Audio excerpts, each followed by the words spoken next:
So this kit was kind of weird. You had to run this line vertically rather than coming out the side like this on the caliper.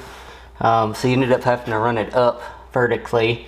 Then I just kind of ran around like this.